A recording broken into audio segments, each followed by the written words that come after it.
So additions and subtractions in the Quran, that is the topic today, and we are going to discuss how Quran was compiled, what led to the compilation, and how it was. Yeah, so let's go.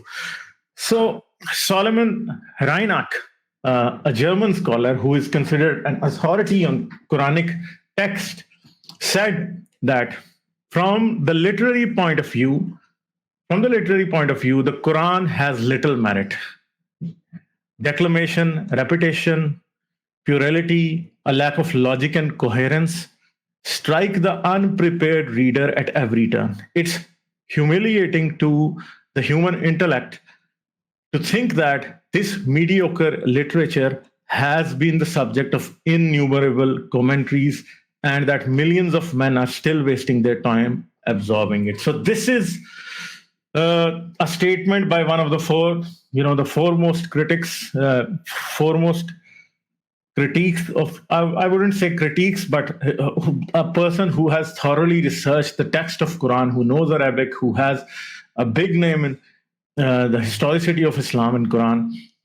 But the problem is, many Muslims would say this statement is not coming from a Muslim, so we would never trust it.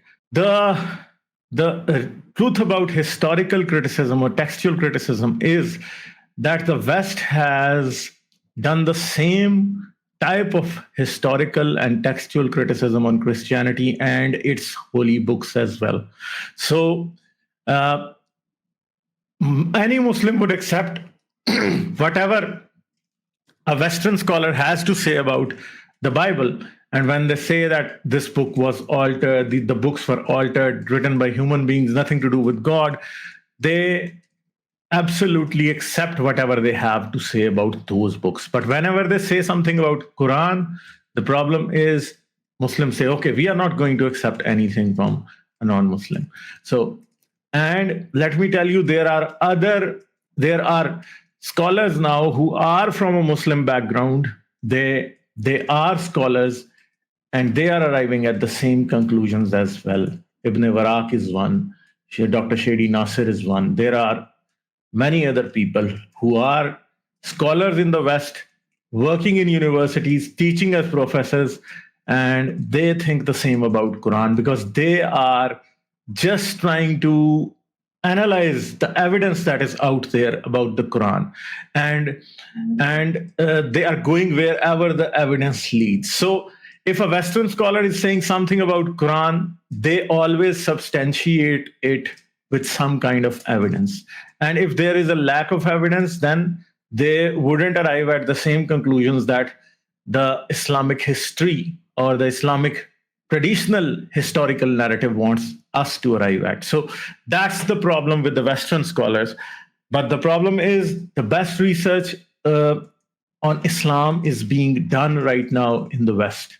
The Islamic world is just a barren landscape for genuine research on Islam, its history, the text of its holy books. The Islamic world is producing nothing at all. There is not one university in the Islamic world that is doing actual research work on the history of Islam, the early history of Islam, or its holy books. No one in the Islamic world is doing that. And there are genuine reasons for people not doing that in the Islamic world, because if anyone is going to do it in the Islamic world, that person is going to get a lot of death threats and probably can be murdered as well, could be subject to a lot of blasphemy laws or apostasy laws. And it's life-threatening to do that in the Islamic world. But the people who are sitting in the Western world and are doing research on Islam, are they any safe? We know that they are also not safe. I am not safe. I have to wear a mask. I have to hide my face, that I am safe from, any extremist who wants to kill me. And there are scholars who have done genuine research on Islam and Quran, and I would be discussing their work on this channel. I can tell you one of the recent additions to this category is Christoph Luxemburg, who has written a very brilliant book, The Syro-Aramaic Reading of the Quran. that book is a genuine textual criticism of, I wouldn't say textual criticism, that is a textual research on Quran, but that is a pseudonym, because this author cannot, he cannot present this research with his own true name and his true personality, because otherwise he would be in danger. So a lot of people are doing research, but still that research is puts the people even in the West at risk. So what are the critical questions about Quran? How did the Quran come to us? This is, how did the compilation and transmission of Quran happen? Because whatever copy of Quran you have at your home, or you have in your phone or in your computer, that has come that has been transmitted from the ancient Arabia to you through the centuries. And it took a lot of time, a lot of people were involved in it. But how did it happen? This is the first question. When was it written? Who wrote it? That's the most vital question that we know of. What are the sources of the Quran? Where does the Quran take its material from? Because all the stories, legends, all the rules of Sharia that are mentioned in the Quran, I can bet on that none of it is original to the Quran. It existed in the world that Quran was born in. So Quran is a byproduct of the world in which it was born. So that was maybe the Arabian world that existed between the Hijaz and Syria, because this is the place where it was born. And today, most of the people who have done textual analysis on the Quran, they say that Quran was not born in even Hijaz or Arabia of today. Rather, it was born further up north in Syria and Jordan. Maybe the area of the Levant was the birthplace of Quran. What is the Quran? Since there never was a Textus Receptus of the Quran, because there is no original copy that belonged to the Prophet of Quran. So how can we decide that the Quran that we have today is authentic? Because Prophet Muhammad left us with no original copy of the Quran. Prophet Muhammad had no original copy of the Quran in his own possession. There was no copy of Quran when Prophet Muhammad was alive at his house or at the Masjid al-Nabawi. We have no mention of that. Some of the Sahaba or the companions of the Prophet had some copies of the Quran that they had prepared, but they varied a lot. They were different from each other. So did Prophet Muhammad compile the Quran? Quran was revealed to the Prophet between 610 and 632 till his death, for almost 23 years. But the Prophet never compiled a personal copy of the Quran. There was no personal copy of the Quran in possession of the Prophet. And when he died, there was no unanimously accepted copy or version of the Quran with any of the companions of the Prophet. Ali had his own Quran. Uthman had his own Quran. Abu Bakr did not had any Quran of his own.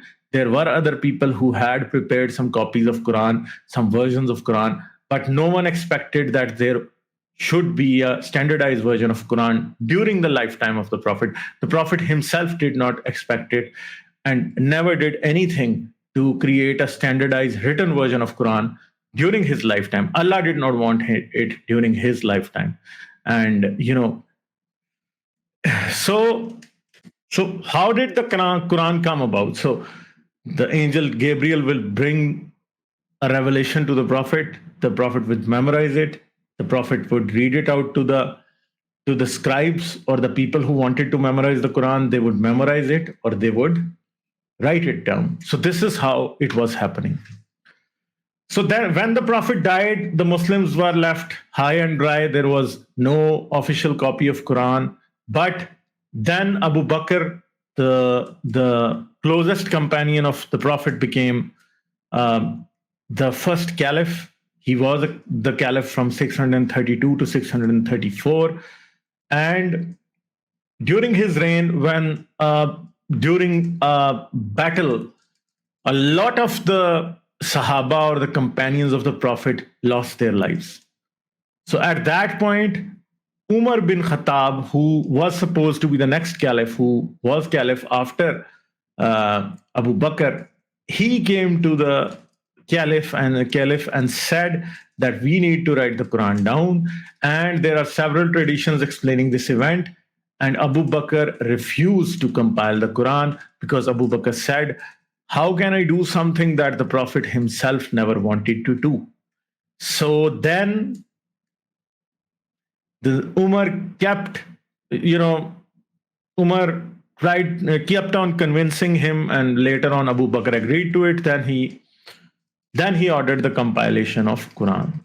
So the Umar expressed the danger that some of the portions of Quran would be irretrievable or would be permanently lost if the compilation of Quran was not done at that moment.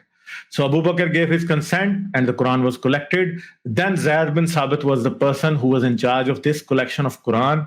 So Zaid collected the Quran from pieces of papyrus, flat stones, palm leaves, shoulder blades and ribs of animals, pieces of leather and wooden boards, as well as from the hearts of men. Zaid then copied out what he had collected on the sheets of leaves, Arabic suhuf. Once compiled, the Quran was handed over to Abu Bakr, and at his death, it was handed over to Umar, who became the next caliph. And at his death, it was transferred to al-Mu'mineen, Sayyida Hafsa, the mother of the believers, Sayyida Hafsa, who was the daughter of the second caliph of Islam, Umar ibn Khattab. And it stayed with her for a very, very long time during the reign of Umar, and also for the significant portion of the reign of Usman as well. So this is how the first Quran was compiled. There are two contradicting narratives about that as well. A lot of contradicting narratives about that as well. In one of the narratives, it is Abu Bakr who himself comes up with the compilation of Quran. In the other one, it's Umar who advises or who wants the Quran to be compiled. In the next one, in one tradition, it is said that Abu Bakr was reluctant to compile the Quran into a book. In another, tradition, Zaid bin Sabit was also very reluctant, and Umar and Abu Bakr kept on insisting, and only then he agreed to compile the Quran. So the first compilation of Quran is done by the hands of Zaid bin Sabit. So what are the confusions about Abu Bakr's compilation? In some historical traditions, so I've explained it. Even in some Shia versions, the whole credit of compilation of Quran is given to Ali, and Abu Bakr and Umar are wholly excluded, because Shias believe the Quran that we have today was compiled by Ali. It was not compiled by Abu Bakr or Usman at all. So then there is another objection to that, because the people who died during the Battle of Yamama, it is written in Islamic history, all of them were new converts of Islam. So the Quran started to be revealed in Makkah in 609 or 10 of the Common Era, and it continued for the next next 23 years. 12 of these years were spent in Makkah, and there were hardly any companions of the Prophet in Makkah. Maybe only 20 or 30 people were the ones who were believing in Islam at that time, and they were the ones maybe who were memorizing the Quran. So how can we say that the people who were killed in the Battle of Yamama, most of them being new converts to Islam, knew the whole of Quran, and there was a fear that some portions of Quran would be lost. So then when Abu Bakr compiled the Quran, he did not issue a standardized copy of the Quran, because this was not the official version. It was one of the copies of Quran. Ali had his own copy, Umar had his own copy, Abdullah bin Masood had his own copy. Ka'b bin Asad had his own copy. And this was a copy that was kept with Abu Bakr. So it was the personal copy of the Caliph, but not the standardized copy of Quran that was acceptable in the Islamic Empire. So even Abu Bakr at this stage was not very much interested in trying to preserve the true Quran. But many people who have studied Islamic history, they say that this story is a fabrication. It's just an invention. And its purpose is to just take the compilation of Quran as close to the Prophet as possible. That's it. There's nothing more than that. So confusion. Then the collection under Uthman. So almost 12 to 13 years, maybe 20 years later, what happens is that Uthman also wants to collect the Quran. So why does the question arise again that Uthman wants to collect the Quran? Because one of his generals in one of his provinces tells him that there is a serious dispute has arisen between the soldiers because they are reciting the Quran in a different way from one another and they're quarreling over it. So the general was scared that there would be a quarrel or there would be a fight among the soldiers who had converted to Islam and were fighting in the Islamic army. So he thought the unity among the Islamic armies is being lost because of the disagreement on how the Quran should be recited. Or maybe there was something more than this because we don't know. The Islamic version only says that the question was the recitation. It was not the content of Quran. But I can presume that recitation can never be such a problem. The problem must have been bigger than this. That's why. So Uthman again orders Zaid bin Sabit to prepare the correct version of Quran, and this time he issues an official version of the Quran. So 3 men from the noble Meccan families revised the Quran along with Zaid bin Sabit, and then another copy of the Quran was created, and that was the official copy. Uthman asked all the other copies in Medina to be burnt and maybe all over the empire, but this is ambiguous. We don't know that what was the extent of the Qurans being burnt. So the copies of the new version, which must have been completed between 650 and Uthman's death, 656, almost, how many years? Almost 18, 20 years after the first compilation of the Quran, were sent to Kufa, which was one of the important cities at that time that belonged to the Muslims, Basra, Damascus, and perhaps Makkah. And one was, of course, kept in Medina. All other versions were all ordered to be destroyed. So this is the thing that happened at that time. But the question again remains that if the difference was only of the way that Quran was being recited, then what was the need of compiling a new copy of Quran? Because the Arabic found in Quran is not a dialect, first of all. And there are a lot of differences in the Islamic history about this compilation as well. In some versions, the number of people working on the commission with Zaid varies, and in some are included the name of the persons who were enemies of Uthman and the name of someone known to have died before the events. So this is how it was. It was not something that we would say.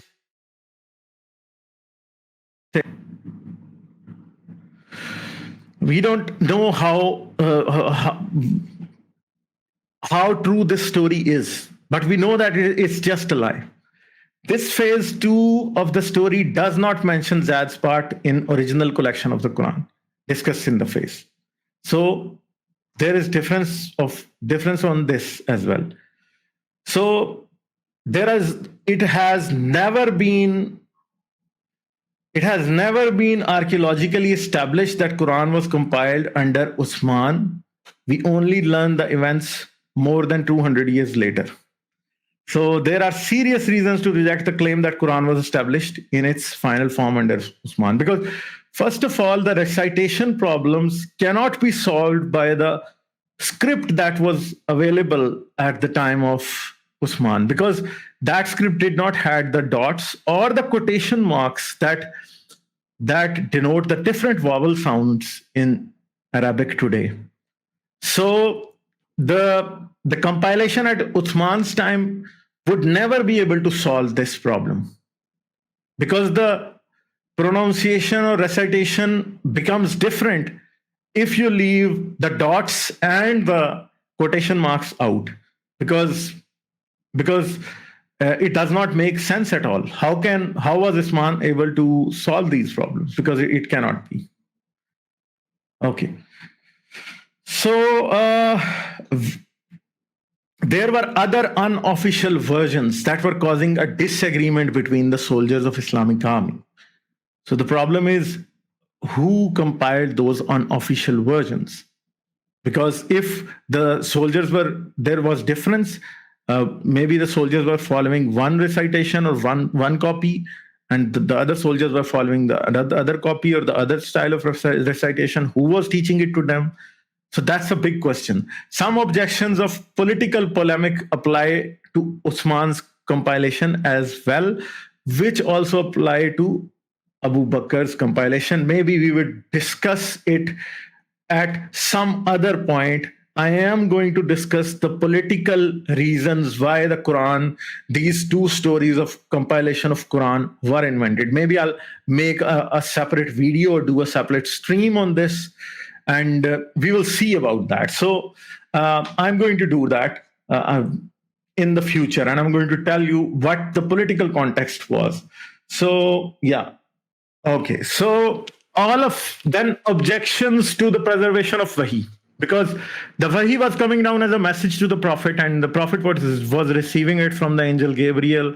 There is a conflict there as well. Sometimes the Wahi came through Gabriel. Sometimes, the Prophet's ears started to ring and his eyes would just go up into his skull and he would receive the Wahi, and then, he would tell the people what the Wahi was. So all the traditional stories place an enormous burden on the memories of the Muslims. And all the Islamic tradition is, even the mullahs today, they say, okay, the Arabs used to have perfect memories. Their memories were just too perfect. Their memories could never falter. So that's just a very, very blatant claim that cannot be believed, because anything that is transmitted orally always develops problems. So I know all of us have played this Chinese whisper game where one tells something to the next person and the next person tells to the next person. And after 10 such transmissions, people just laugh about what was told to the first person and what the 10th person or what the 100th person tells. Because the message is totally altered. And whenever we are talking about business communication, or the organizations are talking about the importance of written instructions, at that point, the game of Chinese whisper is always played. And as far as we know, it is impossible to preserve something orally. You have to write it down if you want to preserve the true message.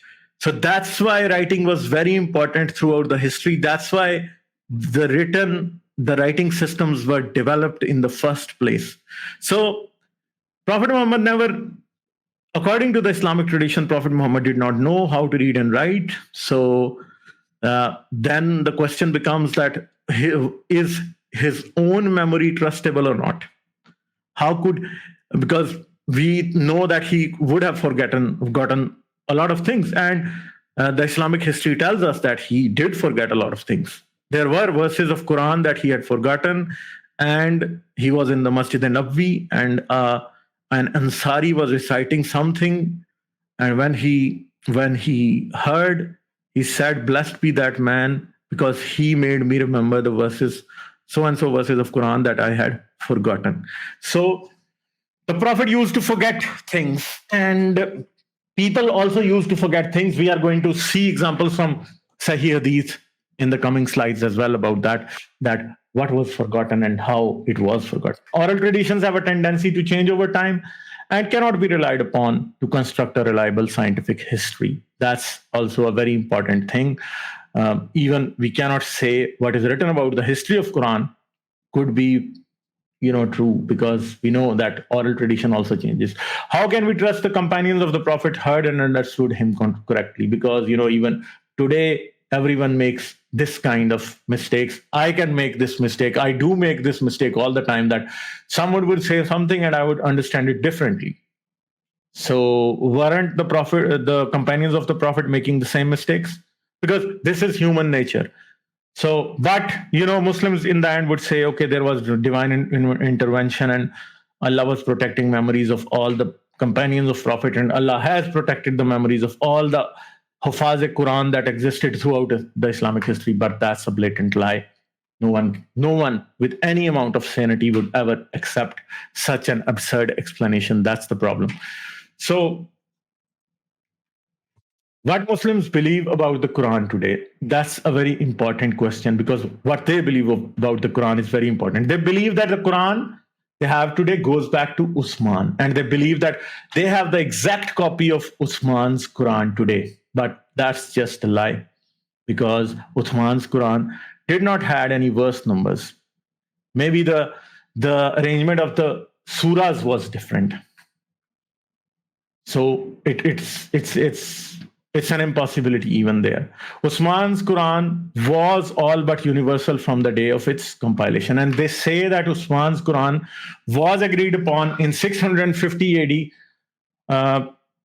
It was the unanimously agreed upon Quran. But much later in Islamic history, till the time of Abbasids, we learn about many variants of the Quran that the Muslims themselves have written in their histories and their commentaries. The Orthodox Islamic position is motivated by dogmatic factors. This is the most important thing in the whole presentation, that their history, their version of history is basically something that is totally dogmatic, because they want to believe that Quran was miraculously preserved. But God did not even do a very good job in doing this miracle, because the Prophet died and there was no absolute copy of Quran present at his time. There was no agreed upon version of Quran present at his death. So that's the biggest problem that we have.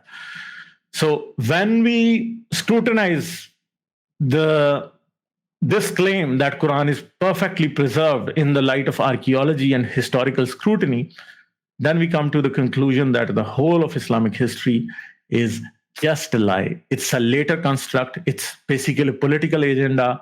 It's totally ridden with dogmatism altogether from the beginning till the end, just to justify that Quran is an authoritative book. They constructed this version of history of the infallible preservation of Quran. That's the biggest problem that we face when we talk with the Muslims, because they believe that Quran is the infallible word of God. Yeah. But what Muslims believe today clearly contradicts with what the early Muslim scholars believed. Their beliefs were extremely flexible than the scholars of today. So today, Ghamidi or Yasir Qadi or some other people, Yasir Qadi believes that there are holes in the standard narrative. And maybe Ghamidi Sahab would also believe to some extent. But the traditional mullahs would say, no, the Quran is perfectly preserved. They want to see the hand of God where there is no hand of God. So the earliest Islamic scholars, they realized that some parts of the Quran were lost, and not some significant portion of the Quran was lost. This is what the earliest scholars of Quran, and even during the middle part of the last millennium, there were Islamic scholars who understood the problem. So they also understood that some portions were changed. there were many thousand variants which made it impossible to talk about the Quran, because there was a lot of disagreement. There were many variants, there were many variant readings. There are even today, there are different versions of Quran in the world. So that's how it is. So Al-Sayyuti, who died in 1505 of the Common Era, he's a giant among the Islamic scholars. He's respected. So, for example, he said, one of the most famous and revered of the commentators of Quran quotes Ibn Umar al-Khattab as saying, so Ibn Umar says something here. So let no one of you say that he has acquired the entire Quran, for how does he know that it is all? Much of the Quran has been lost. Thus, let him say, I have acquired of what is available. So Al-Sayyuti in his book Itqan, and this page he says that. Then Al-Sayyuti mentions further, Aisha, the favorite wife of the Prophet, says also according to tradition, recounted by Sayyuti, during the time of the Prophet, the chapter of Ahzab used to be 200 verses when read. When Uthman edited the copies of the Quran, only the current verses were recorded. So Surah Ahzab was 280 verses long, but today we have only 73 verses in the chapter of Ahzab.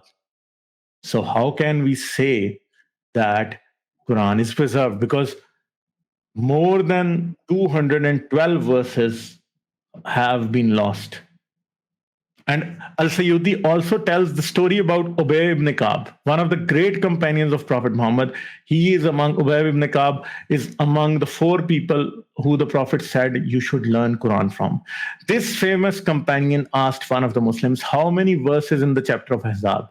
He said 73 verses. Ubay told him, it used to be almost equal to the chapter of the cow, about 286 verses, and included the verse of stoning. The man said, what is the verse of stoning? He said, if an old man or a woman committed adultery, stone them to death. So in Islamic Sharia, the commandment is to stone anyone who is married to death, anyone who is married with punishment to death, punishment of stoning to death, because they are married. For the unmarried people, there is a punishment of lashing. But anyone who is married and commits adultery should be killed through stoning in the Islamic Sharia.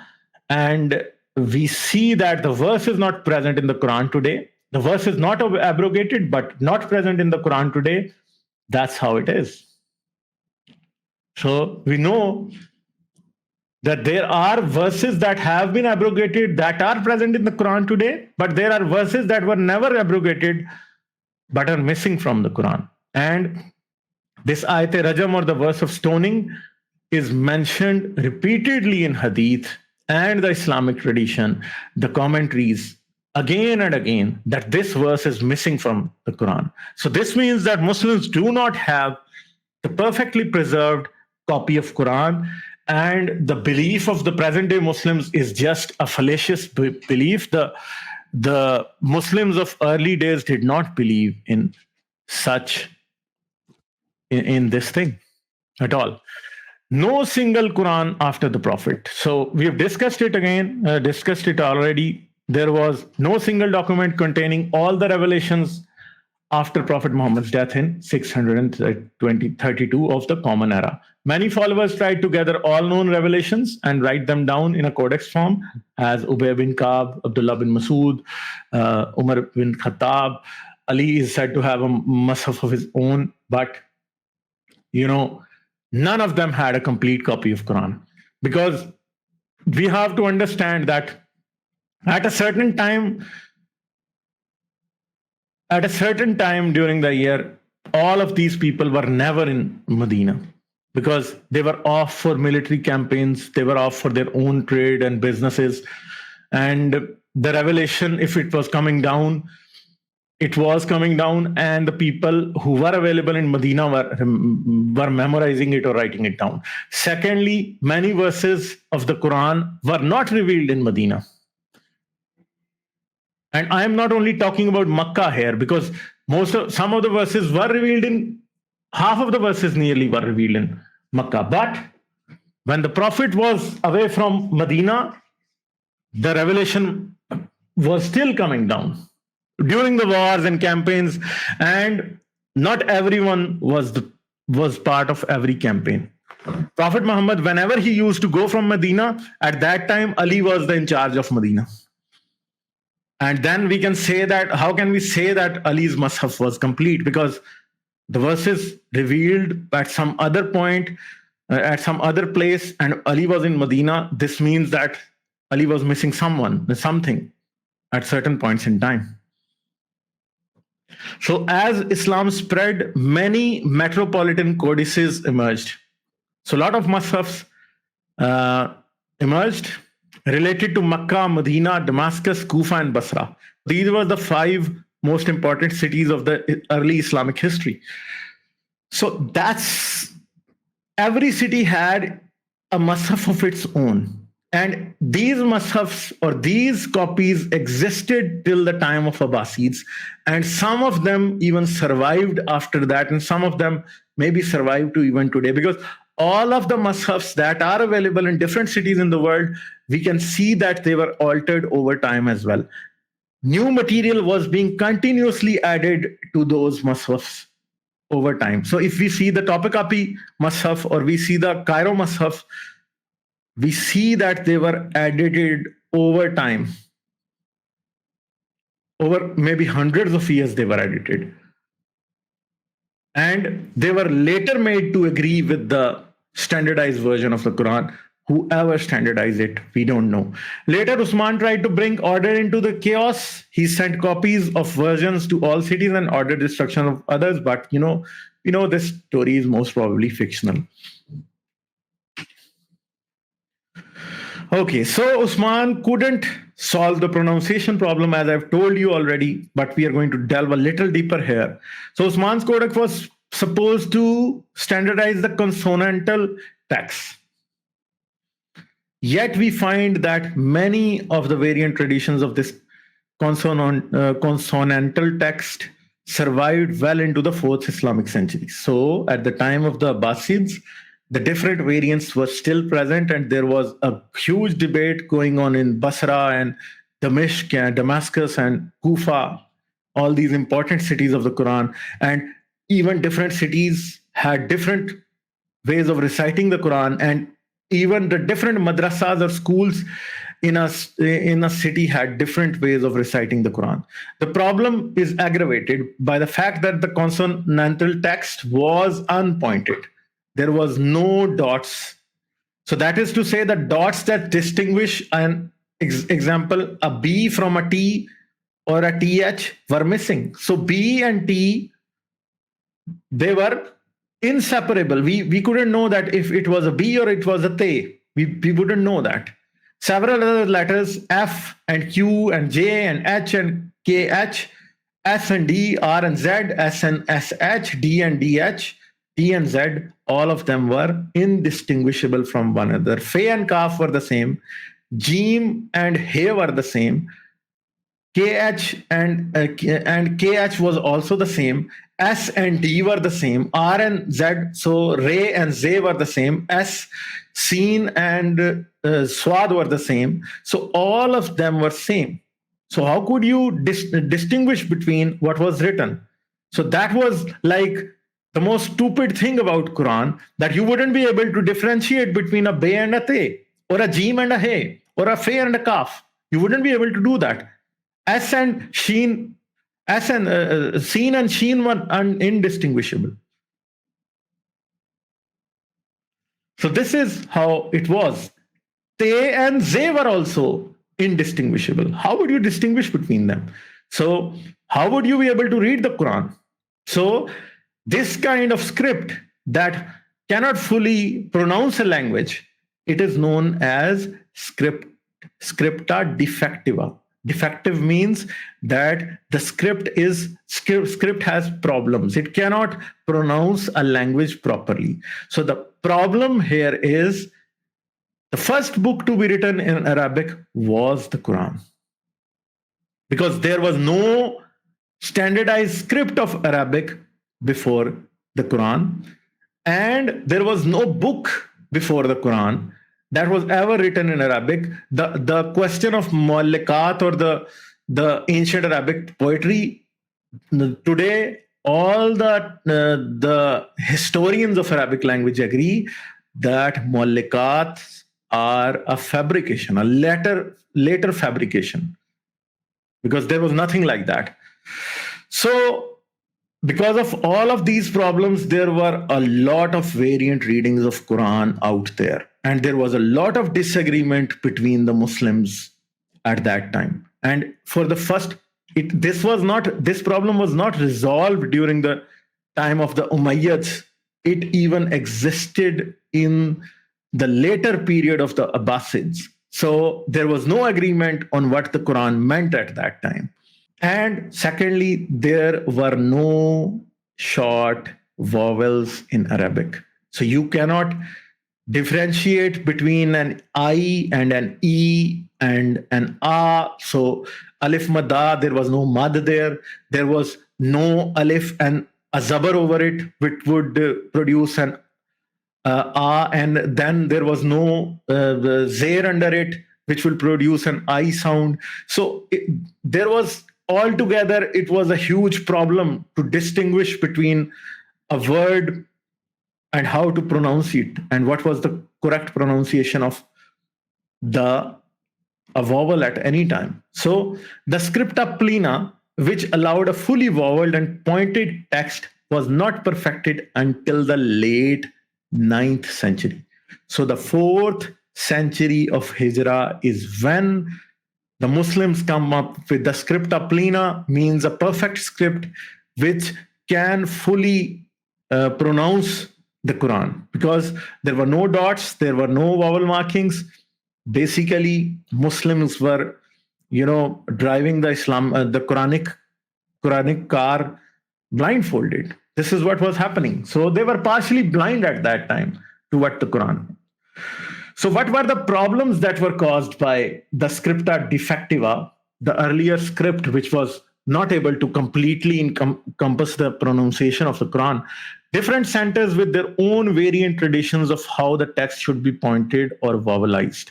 So that was one of the biggest problem. As I told you, that there would be two different schools of that would pronounce the Quran differently in Damascus, and there would be a great strife and animosity between them, because they disagreed on what the Quran meant, because they were pronouncing the Quran differently. Despite Usman's order to destroy all the text other than his own, it is evident that many codices survive. So the traditional Islamic story says that Uthman destroyed all the other codices, but the problem is that archaeology and history continue to tell us that there were other codices besides this standardized codice that was standardized by Islam, and people were following those codices, and the Uthmanic manuscript was not seen anywhere at all.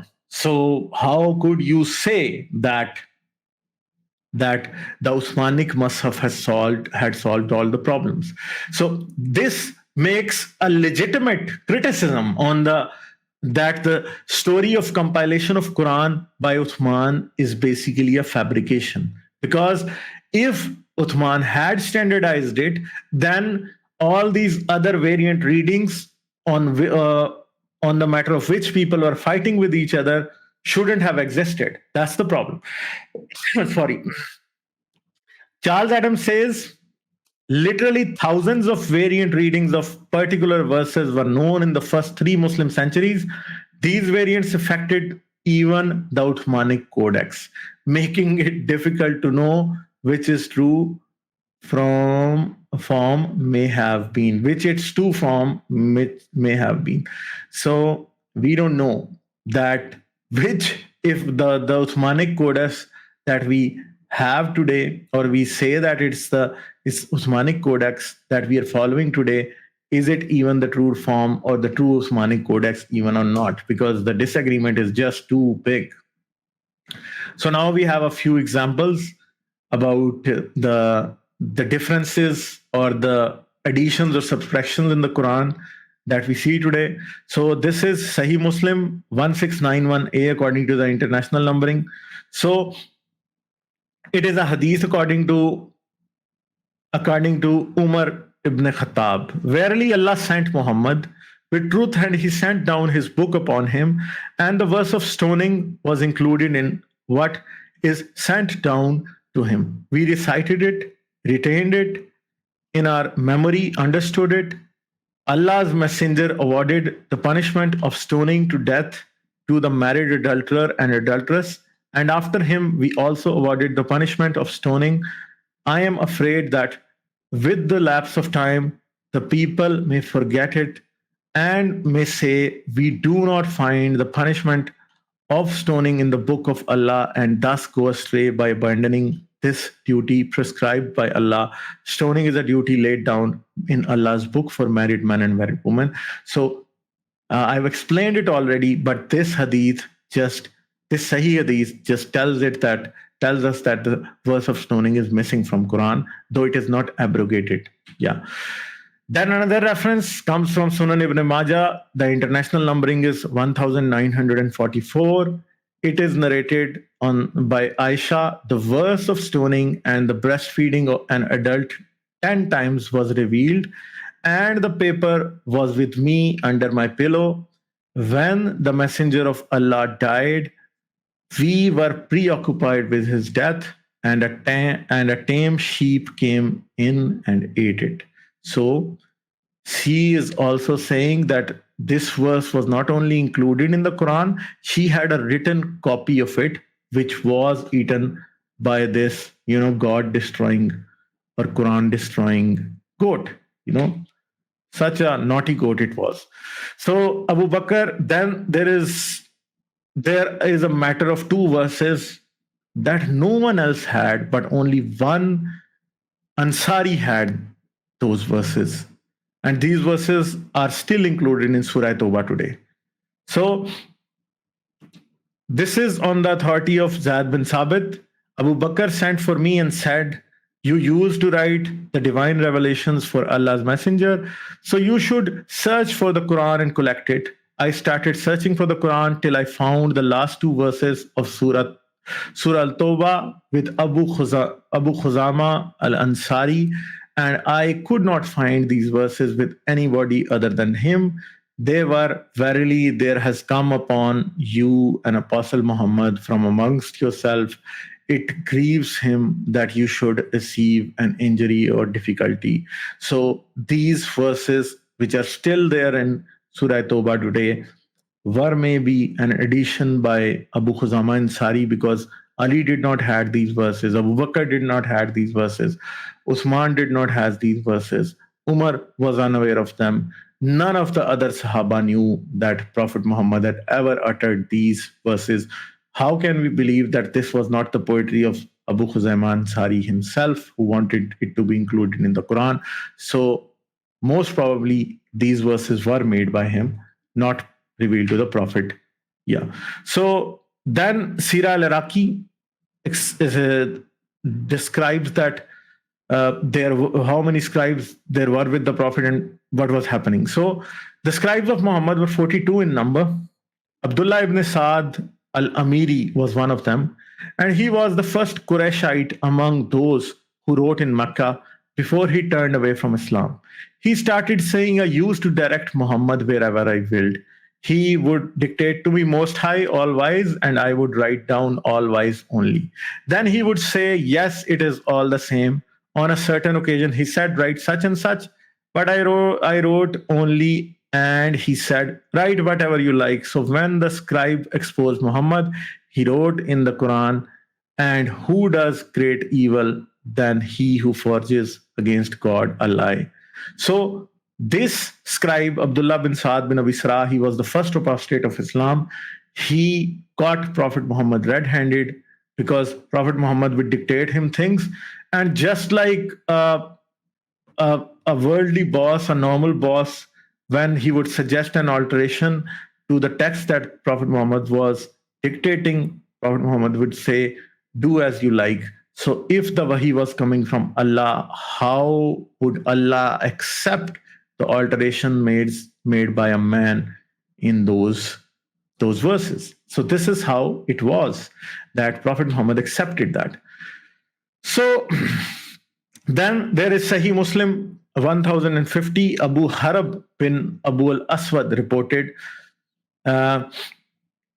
on the authority of his father, Abu Musa al Ashari, some reciters of Basra, they came to him and they were 300 in number. They recited the Quran and he said, "You are the best among inhabitants of Basra, for you are the reciters among them.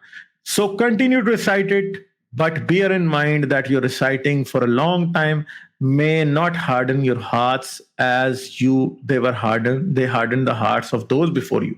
So he's telling them, okay, don't recite too much Quran because your hearts will just become hardened. We used to recite a surah which resembled in the length and severity to Surah Barat. I have, however, forgotten it. With the exception of this, I remember out of it, if there were two valleys full of riches for the son of Adam, he would long for the third valley, and nothing would fill the stomach of the son of Adam but dust. So this surah is not part of the Quran today, but there are several reports that mention that there was a surah like this. So then there is this another hadith that mentions about the same surah. So Sahih al-Bukhari 6437, narrated by Ibn Abbas, I heard Allah's messenger saying, if the son of Adam had money equal to a valley, and then he will wish for another similar to it, for nothing can satisfy the eye of Adam's son except dust, and Allah forgives him who repents to him. Ibn Abbas said, I do not know whether this saying was quoted from the Quran or not. Atta said, I heard Ibn Zubair saying this narration while he was on the pulpit. So this surah was there, but it was forgotten. It was not included in the Quran. So this is the example. These were the examples that so and so surahs, and these are just a few examples. There are many other examples that we have the literature about, and this is how the matter is. Quran is not preserved. There are additions to it. There are subtractions to it. There are a lot of things that we know that a significant portion of Quran has been lost, and whatever was revealed to the Prophet is not what Muslims have today. So this proves that this book is not from God, because it has all the problems and all the issues that any book from a human being would have. So we cannot say that this book is from God. This is just a construct by Prophet Muhammad. Maybe he is the inventor. Maybe there were other people who were inventing Quran with him. So it's just like any other book. And there was sects in early Islam that used to believe that Quran was not the word of God. Muzilla are one such example. They believed that Quran is not the word of God. Quran is rather the word of Prophet Muhammad. It's a beautiful thing, but they said that, there is nothing that says that it's from Allah. It's just from Muhammad. That's all.